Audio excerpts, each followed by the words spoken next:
conferences, I hear a lot of stuff that's purely wrong, even for people that I do respect a lot. I think there's a lot of misunderstandings about what Denmark is and what made us rich. You mentioned Bernie Sanders. You can also see Fox News doing the same thing. It's all over.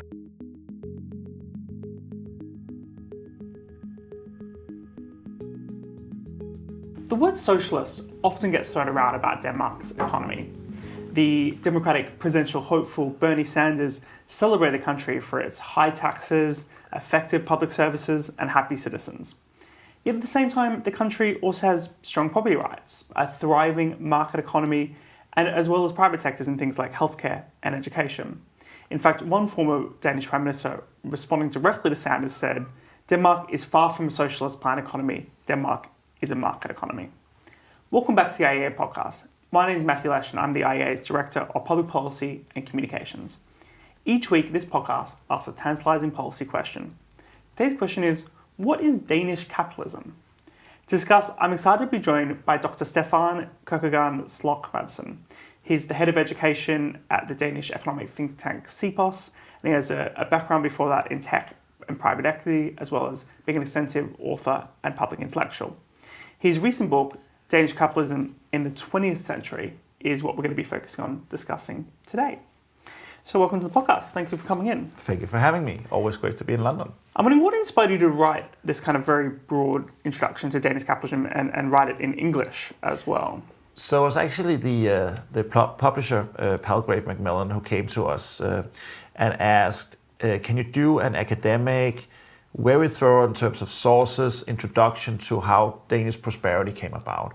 Because that has not really been done before. And Denmark is a hard country to understand if you don't speak Danish, right? So academic conferences, I hear a lot of stuff that's purely wrong, even for people that I do respect a lot, which makes you worry, by the way, a little bit, that they can say something that you can catch them out on, but that's just human. So I think it was needed. I think there's a lot of misunderstandings about what Denmark is and what made us rich. You mentioned Bernie Sanders. You can also see Fox News doing the same thing. It's all over. And we need this. And it is written mainly for an academic audience, but I do think most people can pick it up and follow along. So let's take it back to, I suppose, where you start the book with this historical lens, going back to the state of Denmark in the 19th century. And you make this point that, particularly after the Napoleonic Wars, Denmark was a relatively poor country. We were extremely poor. Actually, we were on the brink of extinction. The only reason why we were allowed to continue was basically you guys wanting a buffer state, right? So we got a break, basically, right? But we had nothing. Our state were bankrupt. We were extremely poor. You guys took our navy, so that was our bargaining chip, right?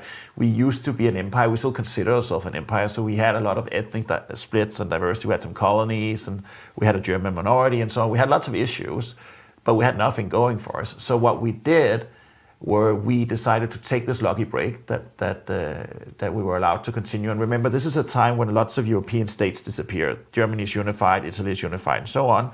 So we take this lucky break and we start to believe in core liberal ideas, especially freedom of expression, which has been a big debate going on since like the 1790s and onwards.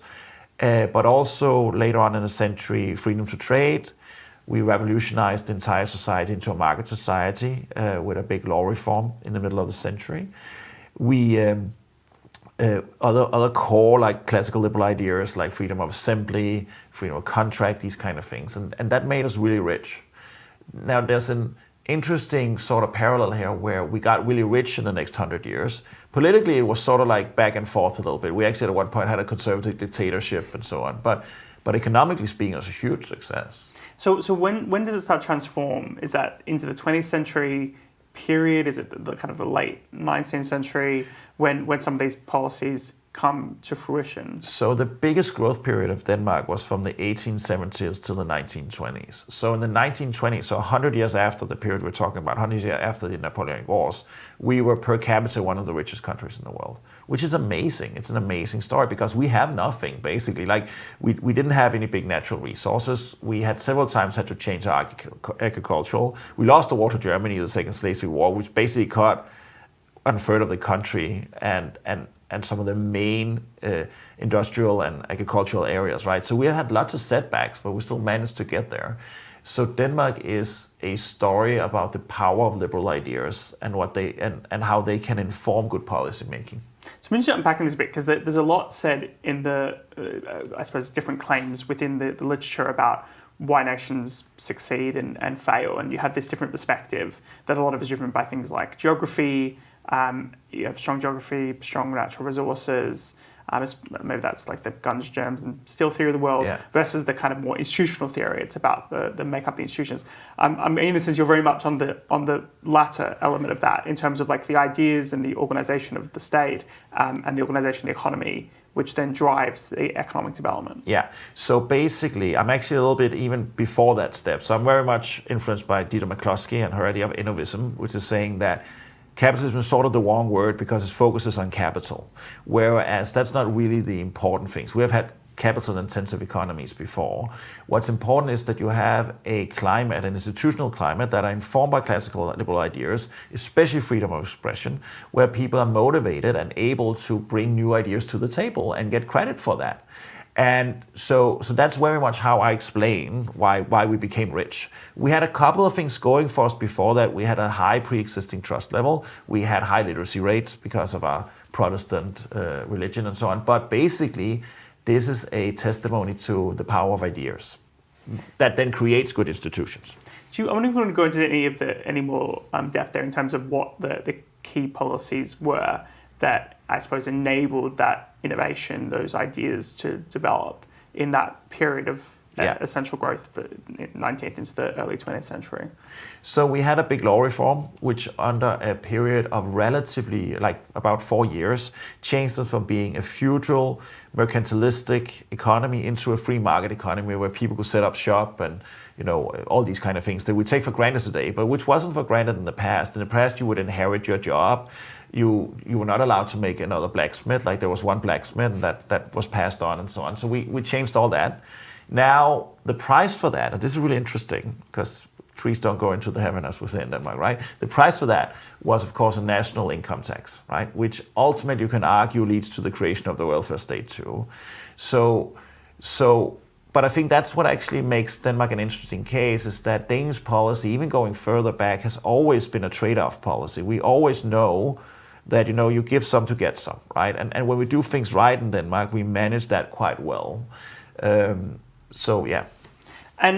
then on that, how does that kind of inflate some of that discussion you were hinting at earlier about the kind of move towards parliamentary democracy? Because Denmark goes back and forth a bit in this period. It does go back and forth a bit. So basically the big the discussion went around defense, how to defend ourselves, especially against Germany. And that continues even into the 20th century. But naturally, yes. Naturally, exactly. But parliamentarism do end up victorious. One of the reasons for that, though, is unfortunately also a little change in our perception of capitalism. And I'm not going to be too detailed here, but a lot of the period of the high growth from the 1870s onwards were driven by a class of urbanized, very international entrepreneurs. For instance, a guy like Tietgen, who won the first concession to do the first telegraph line across Russia, right? But also Jacobsen, who founded Carlsberg, and all these kind of people, right? People who generally share a same story, that they go out in the world, get a good idea, come back to Denmark and fund that company, which was good to do at that time because we had a good business climate. We can discuss whether we have that today, but that's another debate. So we have these, but unfortunately, a part of the victory of parliamentarism was also a turning away of that kind of capitalism more towards the cooperative capitalism, the common people's capitalism, which also mattered a lot. We are famous for having this big cooperative movement, which has two sides. It has a farm side, which is still around today, and it also had a left-wing side, which died out because they focused more on their employees than on customers and profit, right? And they sort of win the debate there a little bit, right? So we do see a turning away in the early 20th century of like maybe the purest form of capitalism, entrepreneurial capitalism, more towards a more common version of capitalism.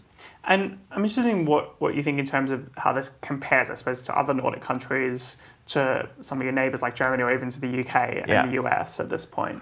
So the greatest thing about Denmark that I think it makes us interesting to study is that we only had ideas. That was the only thing we had. And one thing we were really good at, so Paul Römer, the Nobel laureate, he has this great idea to explain that growth comes from the fact that ideas are infinite.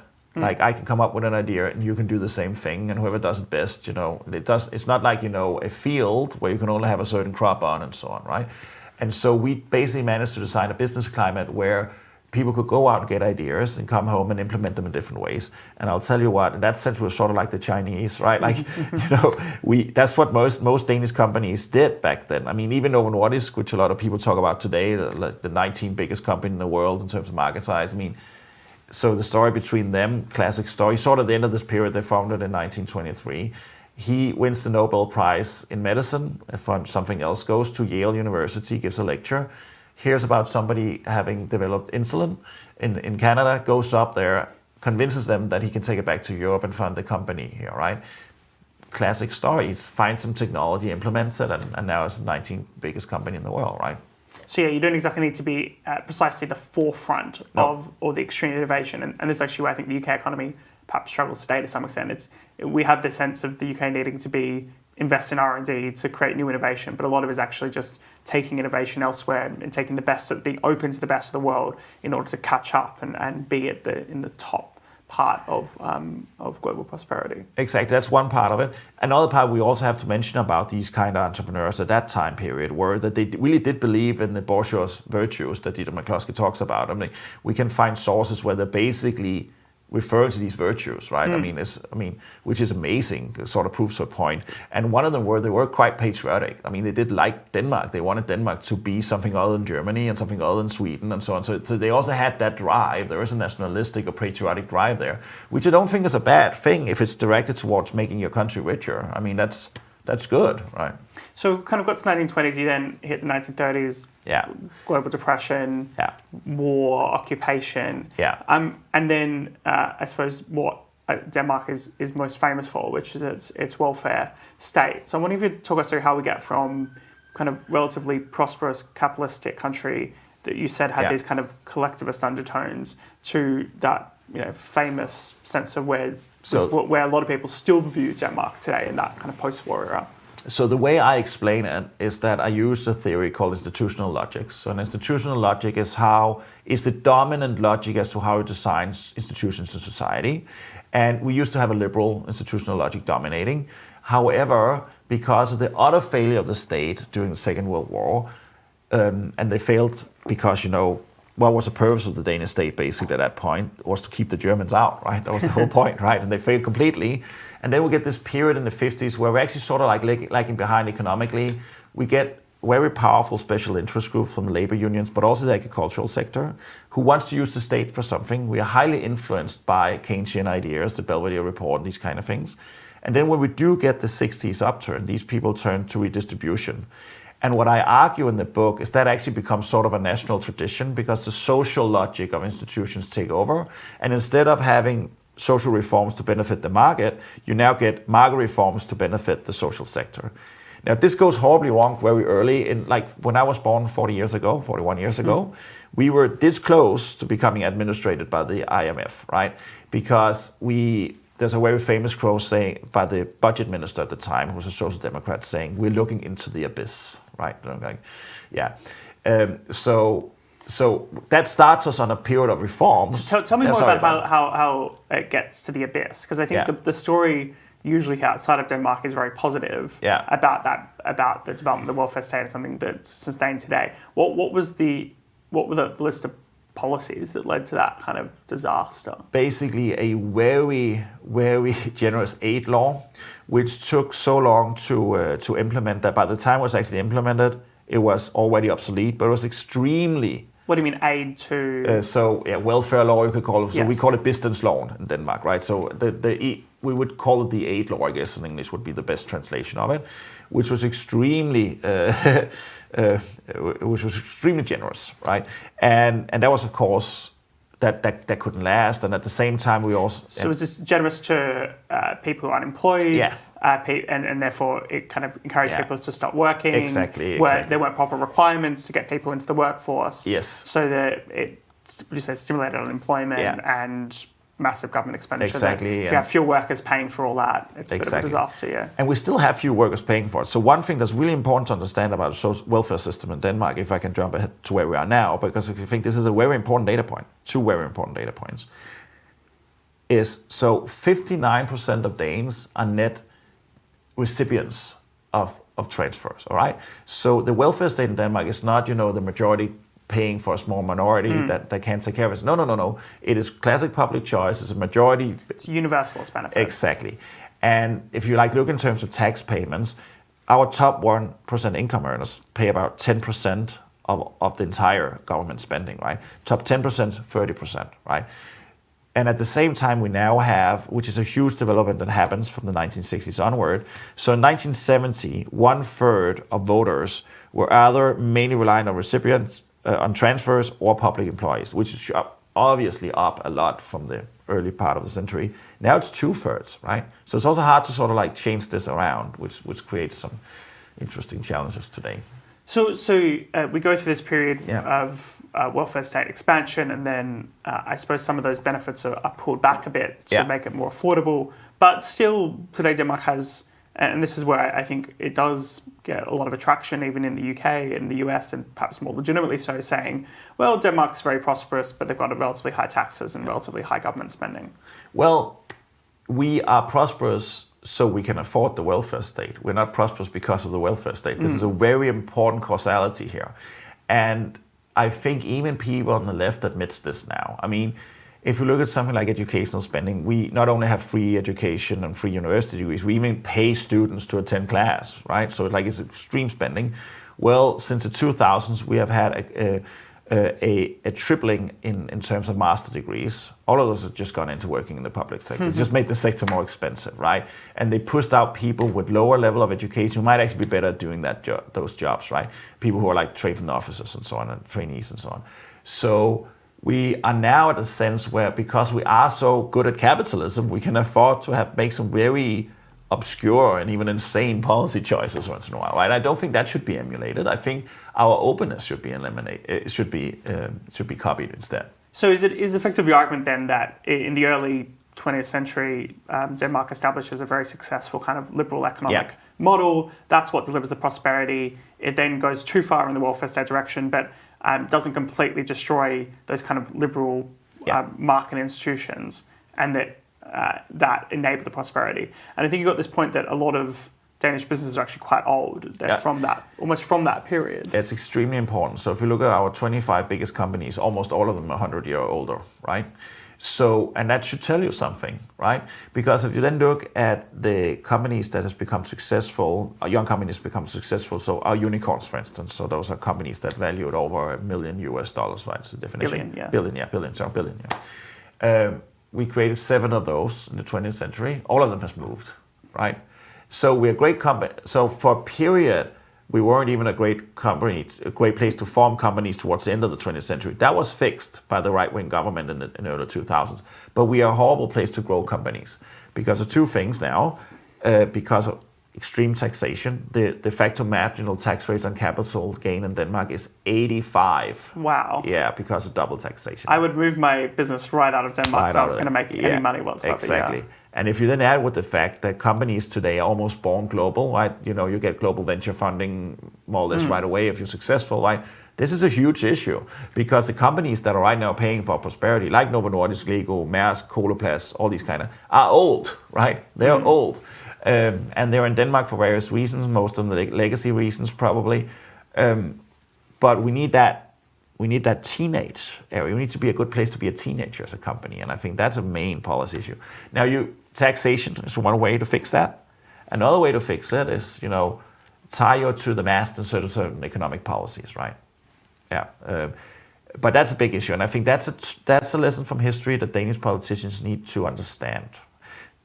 So I think NovoNordisk is a kind of like a fascinating case study, though, in a very, very successful Danish company that a lot of people are interested in. The maker of Ozempic, the fat loss drug, it's making this disproportionate contribution. It's probably the biggest or second biggest company in Europe now from selling one product. Did they effectively get... I mean, it almost seems like it's in some respects they kind of got lucky bringing this product to market, but there was something there about Danish innovation bringing that Of course. forward? So they started with insulin, right? So that's the main concept for diabetes, right? So Which is very old. Which is very old, medicine, right? So yeah. that was what they started with.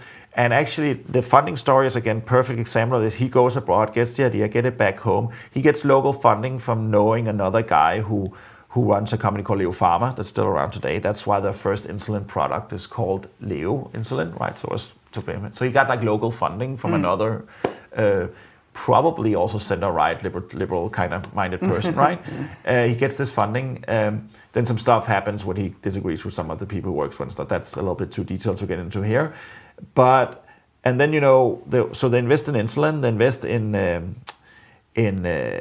what's that called? In people who have to lose blood, hemorrhaging. Hemorrhaging medicine. And then they develop this, obesity drug because it's related to diabetes, right? Right. It's a step forward. It's a step forward. And of course, it was a positive side effect of the drug that it led to weight loss. The original intent of the drug was not necessarily weight loss. Exactly. It just had that nice little impact. Exactly. And they're also very heavily invested in buying lots of like small startups and patents and so on. Like they have a huge foundation now that buys up these kind of things.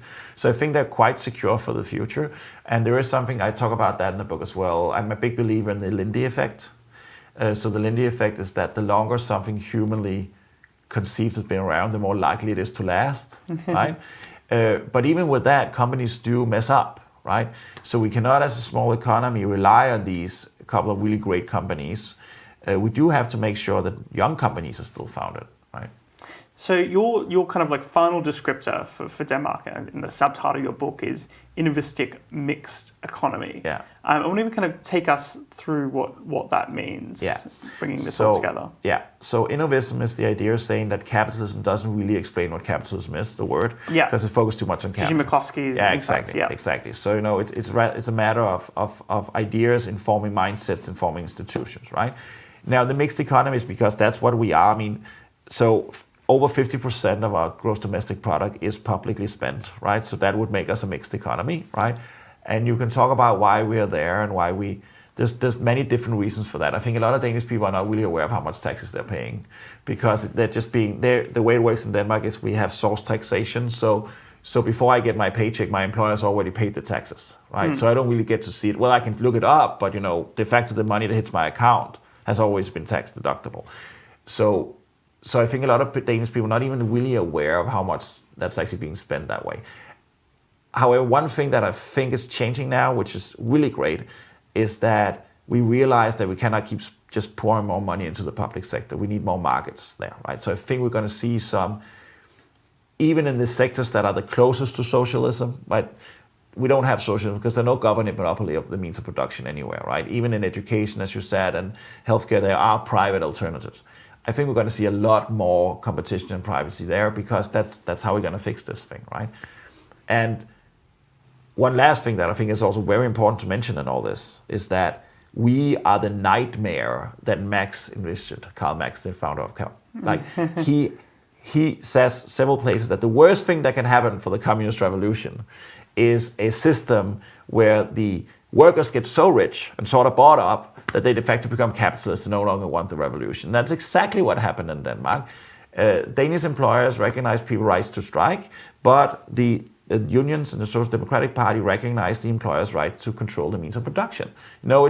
Marx lost, right? This is one of the main theoretical arguments why, we are actually the nightmare of a communist, right? Yeah, well, the historical determinism that when countries got rich, the internal contradictions and frustrations would inevitably lead to revolution didn't, of course, end up being true. And the places where there were proper Marxist revolutions, like in the Soviet Union or China, they were actually much less developed countries. Exactly. They didn't go through their liberal market kind of phases now, did they?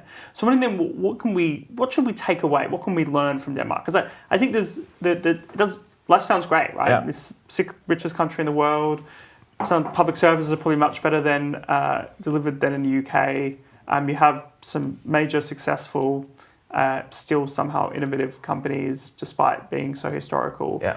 What should we grab out from Denmark? We should grab out something that, unfortunately, some of our countrymen is also losing sight of, is that the fundamental ideas of who you are as a nation and civilization matters for economic outcome. They don't matter tomorrow, but they matter and they might not even matter in 10 years, but they will matter in 100 years. So right now we have a big debate in Denmark about the government wants to limit our freedom of speech in order to not provoke religious people and religious sentiments. And that's a horrible step back because it's a break with who we are. And I think what we should take away from Denmark is that it's a story of hope, because if you believe in these classical liberal ideas, they will deliver result. But you do have to believe in them, even when they hurt you in the short run. And even when people use it for stuff you don't like.